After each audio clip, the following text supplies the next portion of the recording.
That's my thumbnail.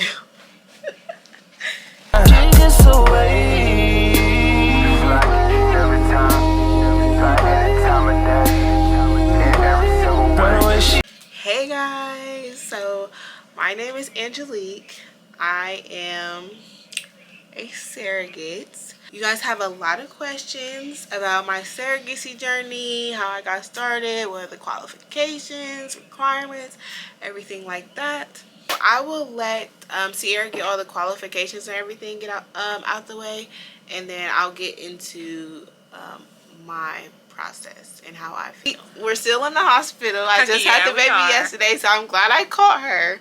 So this is Sierra from the agency that I went through, Modernly Ever After. Hello. And she's going to give you guys all the factuals because, yeah, all right, it's her expertise. So what are the requirements to be a surrogate? Okay, so the requirements to be a surrogate, you need to be a United States citizen or legal resident. If you are a legal resident, you need to be able to provide documentation that will show that you can be in the States for longer than 2 years. You must be between the ages of 21 and 42. You must maintain a healthy BMI that is under 35. Okay. You have to have had healthy pregnancies and deliveries without any complications, and you need to be able to provide documented medical records.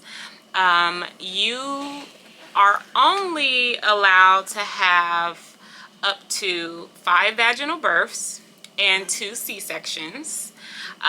You must have at least 1 or more children of your own, and they are in your care. So what that means is if you had a child, the child must be living with you and in your presence and care. You must be able to maintain a healthy lifestyle. That is very important in order to do this process. You also need to be able to have a stable environment for yourself, meaning you must have a job, and if you don't have a job, if you are married, then of course that helps because someone else is providing a stable situation for you. But if you are a full-time student, that is also okay, but you need to be able to show that you are stable yourself. So surrogacy is not a job. This is not something where this is guaranteed income.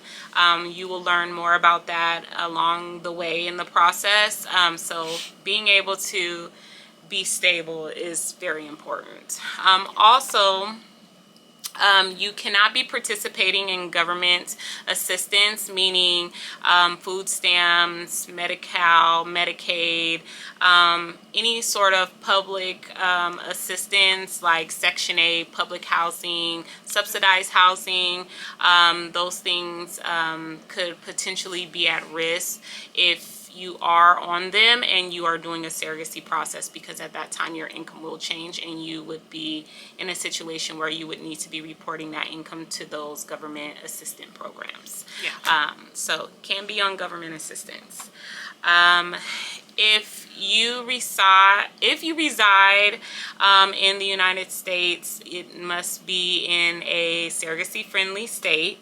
Right now there's a few states that are not surrogacy friendly, and we'll put that information below in the description for you because it's a few states. You must also not be using illegal drugs.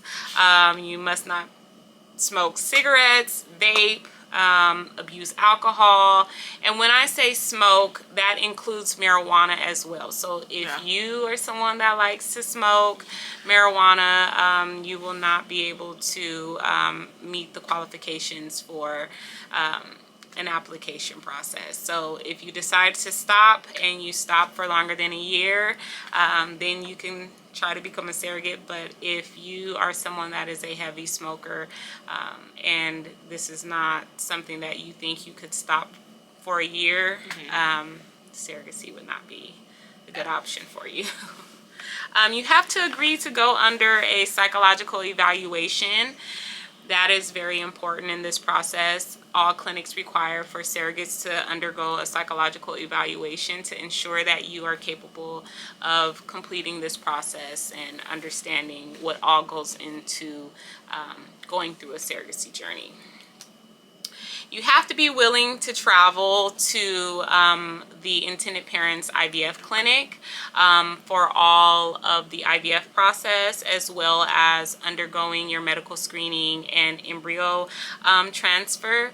It is important that you also understand that every intended parent might not live in the same state as you, and if their clinic is not in the same state as you, then you will have to be willing to travel to the state that the intended parents have their clinic in.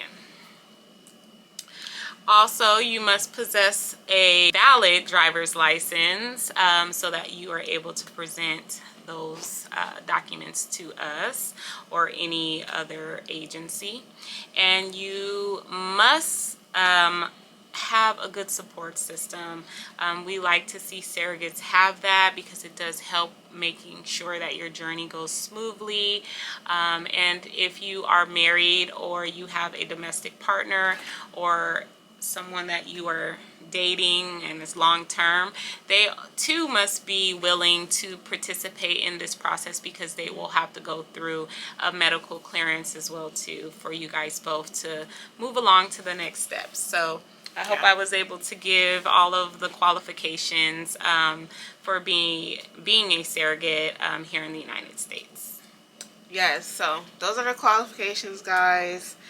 And so next thing is compensation. You guys were big on that and my TikTok. Compensation is a big one. So go over compensation and how compensation is tiered.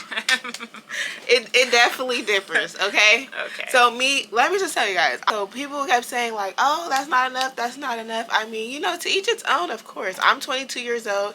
It was a blessing for me. It was able to help me. You know, I can do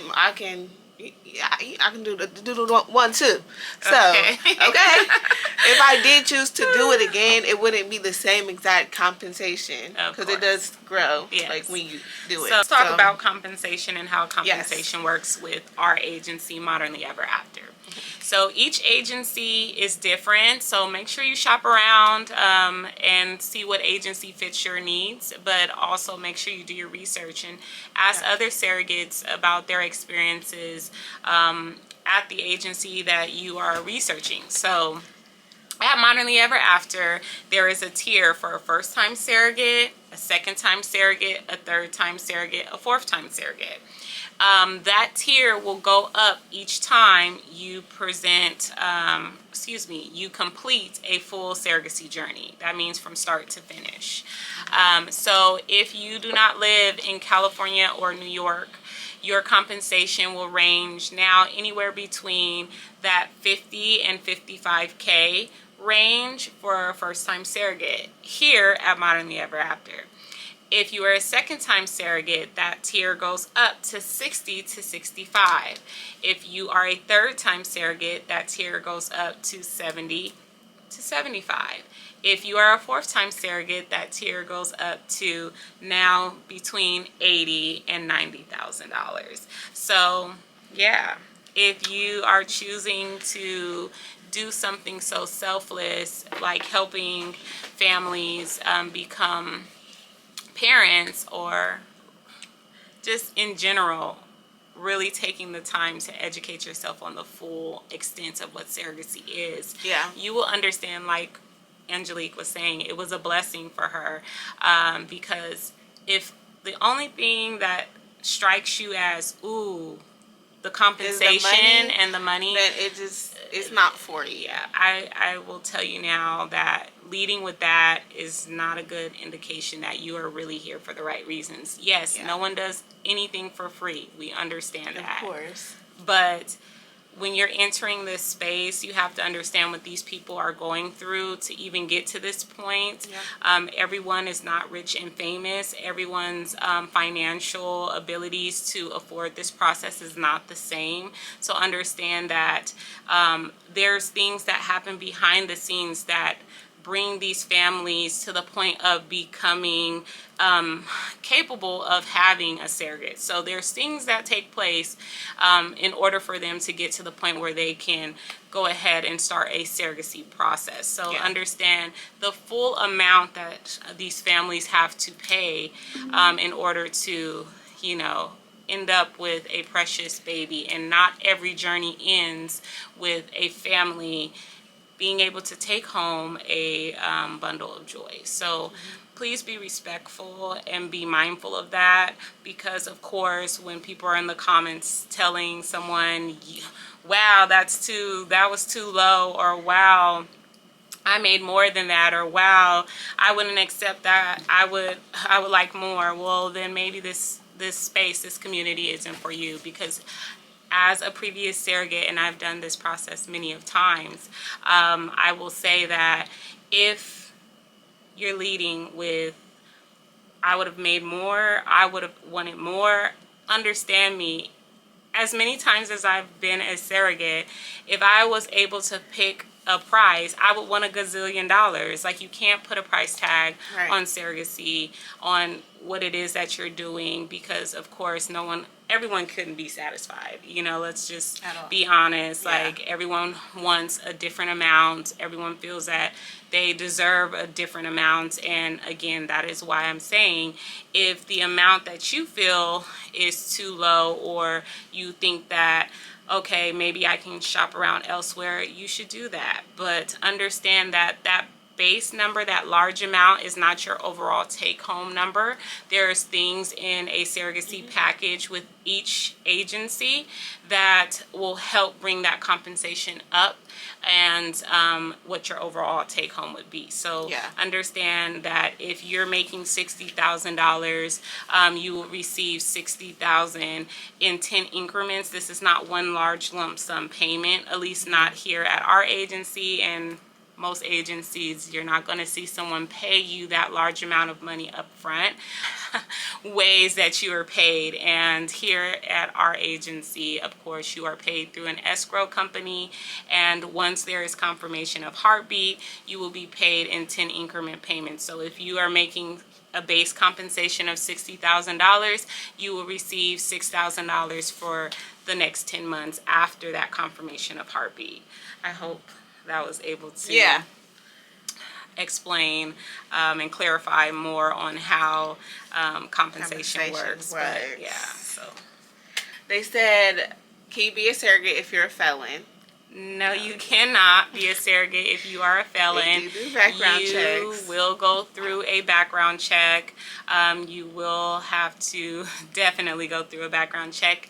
Here at Modernly Ever After, not only do you go through a background check, you will have to go through a home visit appointment, which we require to make sure that where you're living is a stable living environment and a healthy living environment. So there is a vetting process that you will have to go through in order to become a surrogate. Let's tell them the process of the baby. He did not use my eggs. I'm a gestational surrogate. Yes, so there is a difference between traditional surrogacy and gestational surrogacy. Traditional surrogacy is when you are using the carrier, the woman, who you're using her egg and someone else's sperm. With gestational surrogacy, it is the carrier that has no biological connection to the child that they are carrying. So that means the embryo was created by someone else's egg and someone else's sperm, and once that embryo is created, it is frozen, and then it is put into a gestational carrier, and then the implantation process starts, and then you end up pregnant. Carry in most cases. So I was able to go to LA. I was able to fly to LA and undergo a embryo transfer. Correct. So the embryo was already created with sperm and someone else's egg. They took it and then they placed the embryo inside of me. So I was just carrying, just holding the baby, helping the baby grow. And then once the baby was ready to come out, I was able to give the baby to its parents. Did you tell them about the process leading up to that? Like, you have to take medication and everyone's protocol. Oh my gosh, you have to take medication, guys. Yes, there is a process. The medication. And everyone's medication protocol is not the same. Each IVF clinic or IVF physician has different protocols for different young women, based off of your body and what the doctor feels would be necessary in order for you to have a healthy IVF journey and embryo transfer. Now, for you, do you want to tell them what your medication protocol consisted of? Yeah, so I had a whole chart. I received a box full of medication. I mean, full of medication. I did have to get on birth control pills. I already had birth control, so I had to remove my birth control, and had to get on pills. So I had to get on birth control pills. Then I had to progesterone. I had to take progesterone as a pill inserted up my Hoo-ha. hoo-ha. My And then I also had to take the progesterone as an oil. I had to shoot myself in the butt. Girl, she had to give herself progesterone in oil injections in her buttocks area. And that typically, those injections start about a few days before embryo transfer in most protocols, and you will continue on until the IVF physician tells you to stop. Until you graduate. Yes, so that's typically your calendar. You will take medication for about 3 to about, sometimes in some cases, up to 6 weeks. And then once you are completed with your IVF journey, you will be graduated to your OBGYN. So after you've taken all this medication, had your embryo transfer, continue on medication until the IVF physician tells you to stop. From that point on, we call it graduation from IVF, and you will go on to your OBGYN for your prenatal care. Yes. And then I just had to take prenatal pills. Yes. Those needles are long. Okay? Those needles are long. They're not that bad. I got used to it after a certain That's point. something that you will have to go through, and you have to be willing to be dedicated to this process, because again, it is not a cheap process, and everything that goes into it, intended parents are taken care of. So understand all of the medical they provide, they pay for, and if you have insurance, surrogacy friendly insurance, that helps intended parents, but they are also responsible for making sure that if you don't have insurance, that they provide insurance for you during the duration of this journey. And so understand that all things are taken care of while you are a surrogate. It's not just, about your base compensation.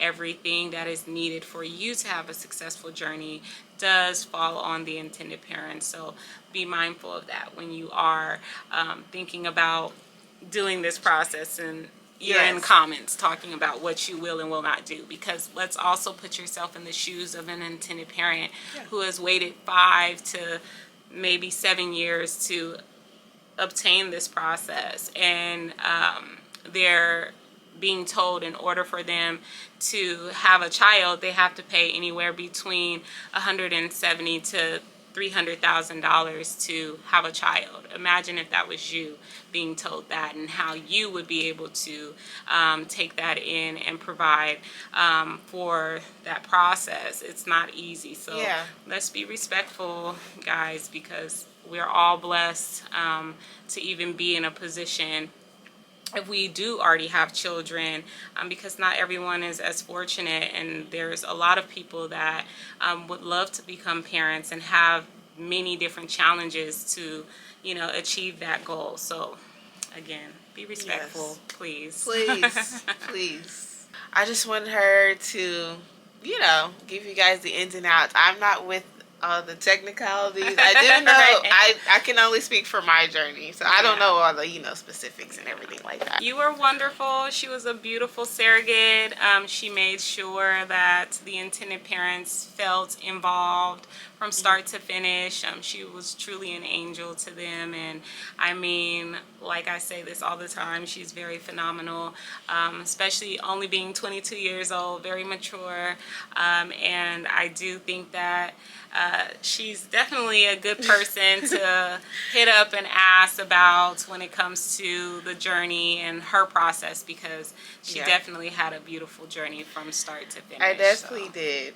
And they're all, well, she was a surrogate too. And they're always, all of them are asking, how did you feel with the baby? But like did you not get attached to the baby? No, you have to be mentally prepared. So I mentally prepared myself. I knew exactly what I was going into. I prayed about it. I made sure that I was the right person to do something like this. You do have to be mentally prepared. Yes. And then also, I think the best part of it, the highlight of my journey was when I did deliver the baby and I saw him with his family. Like, they were literally so happy. It was just beautiful. Like, it was so heartwarming. It made it all worth it. Yes. Like, all the ins and outs, medication, everything. It made it all worth it. It was beautiful. It was beautiful. So, no, I'm not looking at it as, oh, I carried a child for this long and I'm unattaching from it. I'm looking at it as I am giving a family a blessing. Yes. So, that's true. that is answering your guys' question on how in the world, how did I do it? Right. I mean, same for myself as a previous surrogate. After carrying a child, I don't feel a sense of attachment to a child that is not biologically mine. Yes, I am carrying the child and making sure that I'm keeping their child safe and healthy for the 9 months, but I think the biggest thing was seeing my intended parents for each journey holding their child and getting to experience that feeling that I got to experience with my own child. And I think that made it all worth it again, and there was no sense of, oh my gosh, right, I wanna keep this baby. No, Never. no, I did not think that I didn't at think all. that either. It was just more so happy.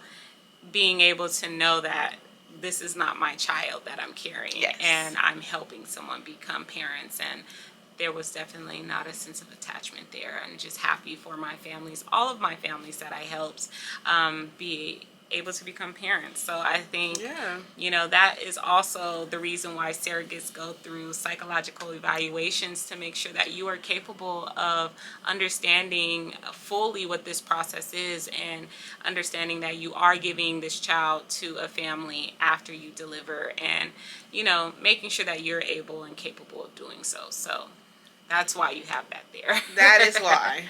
And then also they're asking, like, what happens if a family changes their mind, or if you change your mind? Oh, no.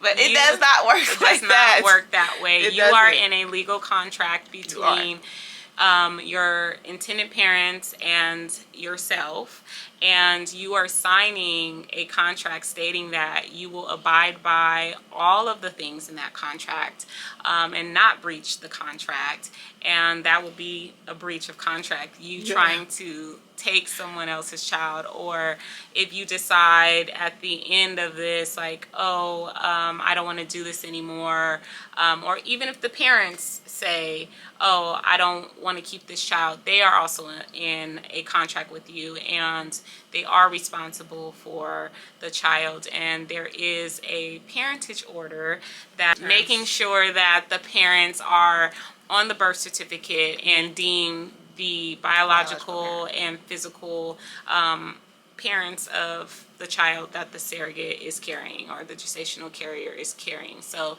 no, the GC does not go on the birth certificate. No, there is no information about the surrogate on the birth certificate. And when it comes to if the intended parents decided they did not want to keep the baby, then there would be a process for that. But the surrogate would not be the one that would be responsible for caring for that child if the intended parents decided they did not want to keep the child after the child was born. Understand there's a whole legal process here, Yeah. and there is a legal contract, and that contract protects both the GC and the intended parents. So just know that that is the process. You're not just going into this Right, journey and you're just doing it. No, you will go through a legal process to have a legal contract that both parties will sign. So since you were a surrogate before, a question I got asked was, like, how do you keep up with communication after? What did you guys agree on? So it's really up to you and your intended parents on how you would like to communicate after. I really enjoy all of my intended parents, and you have some that want to keep up for the first year, and then after that they, you get little to none updates, but that's fine. It's up to you. But for my own personal reasons, I just want the families to be happy and just remain focus on their families. So I don't need the updates. I love the updates, but it's not something that, was a deal breaker for me. I mean, if you would love to share, feel free to share. But I know for all of my families, I'm closer to some than I am with others, and I love all of my families, but again, I want them all to understand that they didn't have to feel obligated to keep updating me on their children's progression. And I also did international journeys, so not all of my intended parents were here in the United States. I had intended parents that lived outside of the United States that came to the United States to obtain surrogacy. So now, do I need for them to tell me what's going on? Every milestone? No, I do not. But sharing, here and there is always fine for me. So that's how I was able to keep up with all of my intended parents. Yeah, and we had a conversation about that just in our match meeting. So I said the same exact thing. I said, it's not a requirement for you. I'm not saying, oh, you have to send me this, you have to send me Right. No. I said whenever you like milestone updates is nice, but even if it does diminish after a while, it's fine. Because this journey is still a big part of my life, and it's a big part of their life. Like, we'll always remember each other. Right. Agency she went with Modernly Ever After. We are a surrogacy egg donor agency based out of Los Angeles, California. We do work with surrogates in all the surrogacy friendly states. And we also work with intended parents across the United States. So if you're interested, go ahead and look in the description. You can reach out to us, and we would love to help anyone that is interested in becoming a gestational carrier, an egg donor, or an intended parent. During this part of the video, I'm just going to be telling my experience based off my experience only, what I did, answer your questions. So, let's get into it. Okay, so the first question we have is, how could someone else start to do it? So, I will tell you how I started my journey. So, I did come across a TikTok of a surrogate, and I was intrigued. Mind you, I'm 19 years old when I came across this TikTok. So I looked into it. I looked it up. The TikTok that I saw was one of the owners of the agency's page. So I went to their link and I pressed the apply button. Then I just started watching more YouTube videos on it, and that is when she reached out to me. And we had a Zoom call. She explained all the ins and outs. She explained all the requirements. We see if I met all the requirements. And then she let me know what I needed. And I made sure I booked my doctor's appointments. I got her everything that I needed. Medical records. Like just doctor history, everything like that. I sent her all the documentation. And that is how I got into the process, y'all.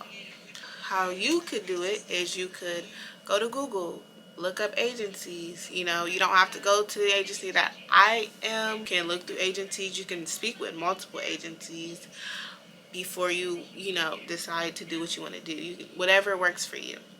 So just go on Google, look up surrogacy agencies. My agency, it will be in the link in the description below. So you can also reach out to them. You can speak with them, see if you'll be a good fit. Big question is, what made you want to be a surrogate? What made me want to be a surrogate?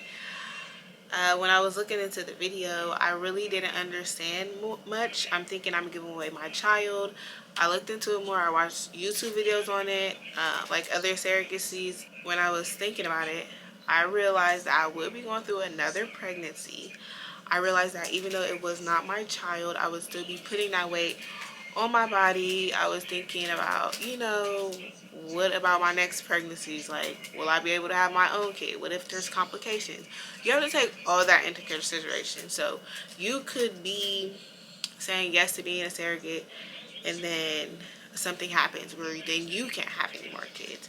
You do have to take all that stuff into consideration when you're thinking about this. Another question was, how did I do it? How did I get mentally prepared? Mind you, I'll say this again, I was 19 when I first thought about it. I told my family members, I got opinions. I have people telling me, oh, you're crazy. Why would you do that? People are telling me, you're crazy. I could never. That's why you're not doing it. Like, the people who's telling me that I was crazy, how would I do that? They could never. Are the same people, now that they watched my whole entire journey, asking me for the link. Like, you cannot sit here and let other people's opinions, everybody will have an opinion, but it's on if you're going to let someone's opinion control your life. I know I would never do nothing like that. So if I would have let someone's opinion control my life, I would have missed out on this whole journey. That was a blessing to a family, and it was also a blessing to me. You cannot let what other people have to say affect you. Do what's best for you. I prayed about it. I thought about it. I contemplated so many times. Even when I was so deep, even when I got a match with the parents, even when I did all the medication, it was time to do the transfer. I still had to sit and pray. I'm like, is this for me? I will tell you everything I had to do step by step. Just like the specifics all around, like the steps, like what steps it took. So I told you I applied to the agency. I sent my medical records. I sent everything over I need to do. Then I created a profile. On my profile, I just put pictures of me, pictures of my family, pictures of my son, and then they had questions there for you to answer. Why do you want to be a surrogate? What are what are your ethics? What are your morals? Blah blah blah. What's your background? Stuff like that. So I created a profile. I answered all the questions. I put in like how I feel about abortions, just stuff like that. So once I made a profile, then I started getting sent parents. So with the parent match, it just all depends. So I was receiving parents, so I would look at parents' profiles, and the same parents that I would receive, they receive me. So I could look at a parent's profile and approve or decline the parent. A parent could look at my profile and approve or decline me. So some parents, I accepted them and they declined me. Some I declined. So I don't know if they accepted me. But yeah, that's just how it works. So when finally you come to a conclusion, a parent accepts you, you accept them, then you have a match meeting. But also the parent's clinic has to accept your case first. I believe, I don't know how it works on the back end, but I know some clinics would not accept me because I did not have medical records until I was really late in pregnancy. There was a time where I was just waiting like a long time just for someone's clinic to approve me. And then finally I got approved by a clinic. And it was my parents' clinic. So they sent the parent my profile and they sent me their profile. I went over the profile. I was like, okay, I like them. I like, their morals. I like what they're saying. So I accepted them. Then they accepted me. Then we had a Zoom meeting. We had a Zoom. They asked questions, I asked questions. The agency was also on the Zoom meeting to help, control the Zoom call and like just make you feel comfortable. And then like they gave us a week to choose, do you want this to be your surrogate? They gave me a week to choose, do you want these to be your intended parents? We both said yes. So now we have the process going. Once the parent match was out the way, then I had to go down to LA to do my medical screening. You can watch the previous YouTube video if you want to see how that went. Once I went to LA to do the medical screening, if I got approved with, at the medical screening, if you watch it, they checked my lining, like they just did ultrasound. They checked all that, my blood and everything like that. So then if I get approved with the medical screening, then now it's a go. Next is the transfer. But before the transfer, they send you medications. So I had to take medications. One of the questions in here did ask, what was the hardest part? I would say the hardest part was the medications. That, like, you have to be like mentally prepared for that. The progesterone shots, they really hurt, like to the point it's like, oh my goodness, like do I have to really do this every day for this long? But yeah, you just have to be strong. You just have to push through it. I mean, you'll get I got used to it after a certain amount of time. It felt better when I had someone else do it. So I literally drove to my mom's house at 8 a.m. every day just for my mom to give me the shot, because I could not give myself the shot. It hurt so bad when I gave it to myself, and sometimes I would give it to myself wrong.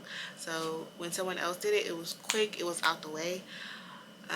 I was the only adult at home. Like, it's just me and my son at home, so I had to go to my mom's house so she could give me the shot.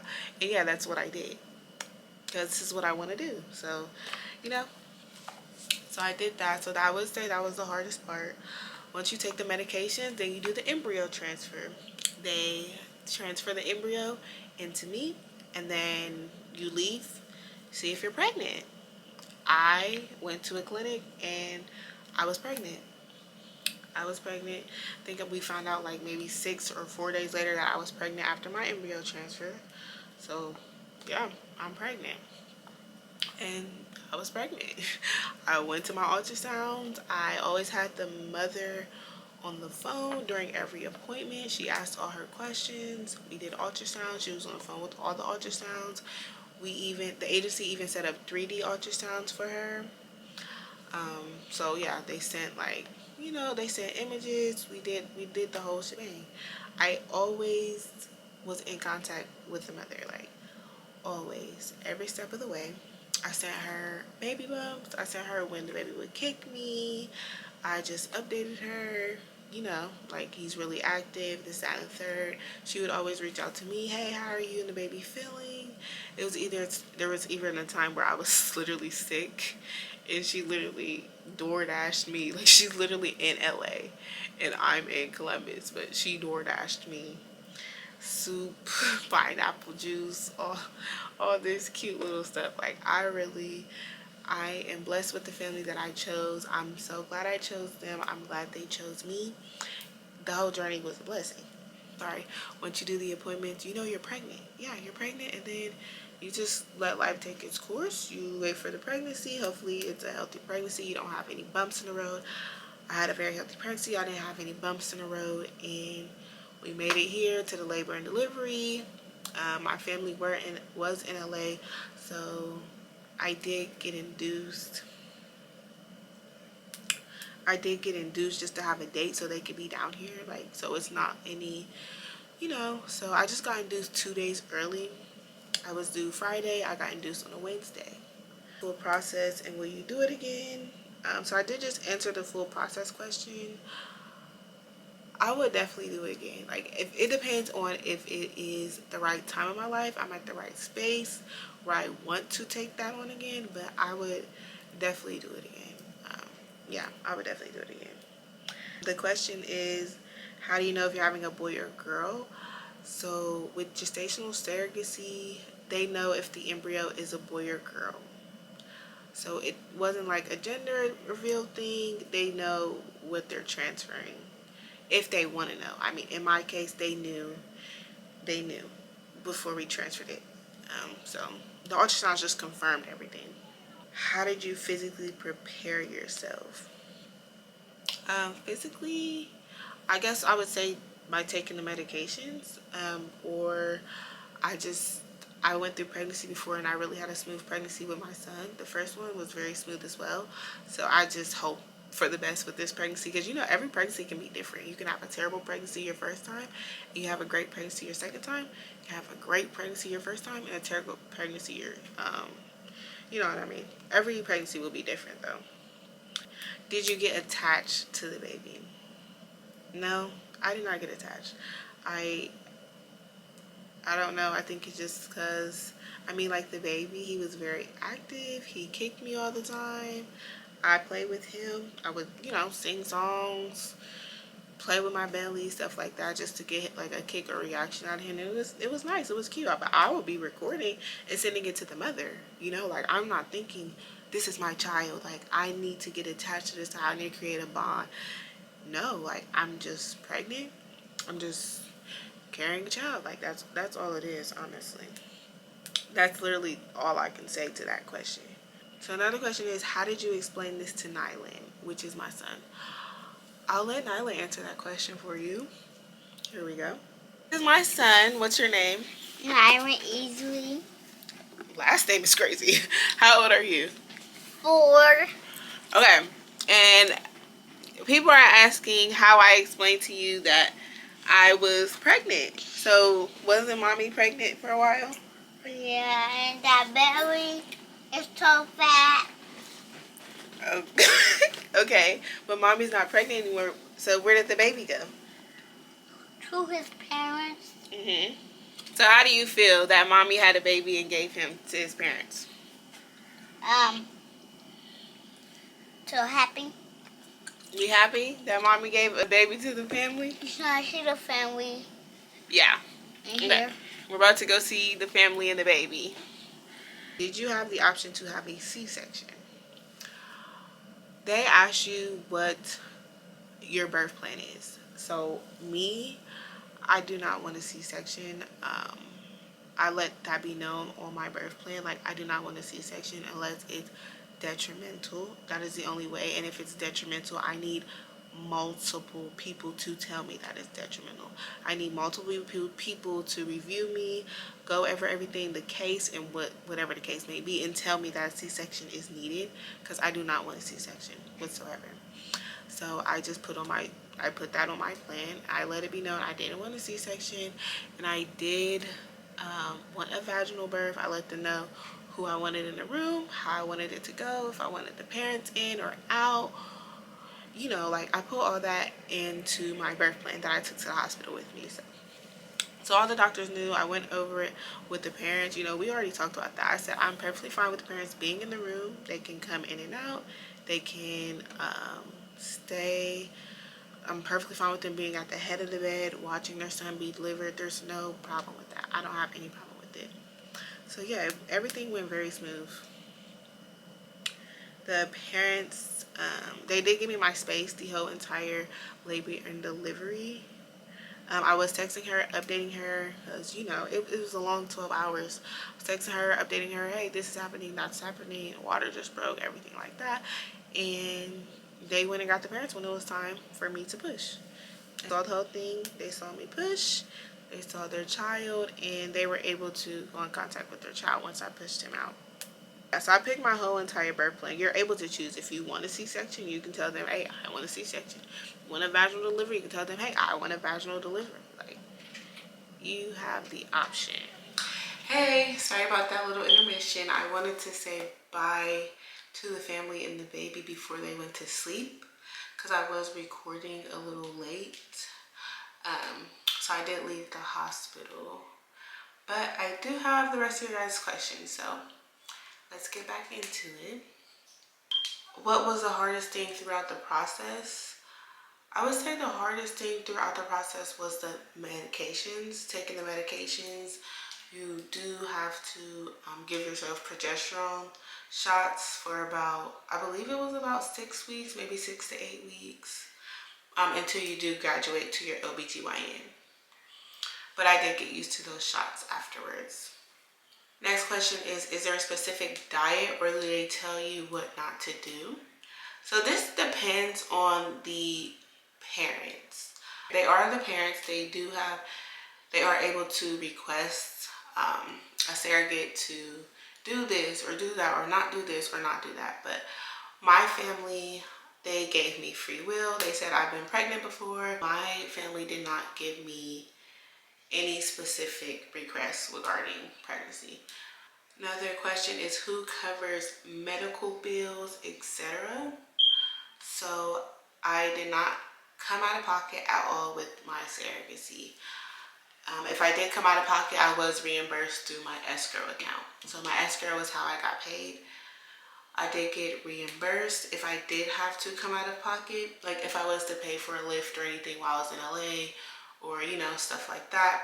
Or if I paid a medical bill, but I didn't pay any medical bills. I just sent my bills through the escrow and then they sent me the money and then I paid the bill once they sent me the money. So no, so the family puts their money in an escrow account and that is what pays all like hospital deductibles, what the insurance won't cover, everything like that. Another question is, do you get a monthly allowance like for maternity clothes, wellness, housekeeping, etc., like add-ons? And is that out of your compensation or do you get that in your compensation? This was a really good question. So I did get a monthly allowance along with my compensation base. So so the monthly allowances, the money for the maternity clothes, wellness, if you were to request a housekeeper, all that is not included in your base compensation. Your base compensation is your base compensation. Everything else is additional. I did just put my base compensation on the TikTok, but I did get more with all the other allowances. So for maternity clothes, I did get $800 for maternity clothes. I did get a $250 monthly allowance along with my base compensation. I didn't request anything for housekeeping, but if I did have the option to. Also, if I wanted to go to a therapy session or I needed counseling or I felt like I needed to talk to someone, they would have covered that as well. But I did not request any of that. So I did want to get back into the question on why I chose to become a surrogate. The reason I chose to become a surrogate is because I was able to help a family, bless a family. I'm able to carry children. So I'm able to bless a family and then also be blessed as well with the compensation. Yeah, that's why I wanted to be a surrogate. I wanted to be able to bless the family and then also my family get blessed as well. I did cover all the questions that I received. I believe Sierra covered all the questions I received with that as well. If you do have any more questions, you can gladly comment on this channel and I will answer your question. Also, the agency that I went through, it will be linked in the description below. And I just want to thank everybody for watching. I want to thank everyone for being so kind and all your words. And I am glad I was able to share this process with you guys. Like I said, if you have any questions, just comment or you can DM me. I've tried to get back to all the DMs that I could, but sometimes I'm not able to. So just comment on the YouTube channel if I did not answer one of your questions that you had, and I will gladly answer that question for you. I do hope you guys enjoyed this journey. I will be posting my embryo transfer video as well soon because I do have all those videos in my phone. So I will be posting that video so you guys can see how the embryo transfer went if you want to see that as well. Because I didn't only post my medical screening. I'm sorry about that. So I will be posting the embryo transfer video. So you guys can look forward to that. And I hope you guys like the video. Please like, comment, and please don't forget to subscribe and see what I have in store. Thank you. Bye.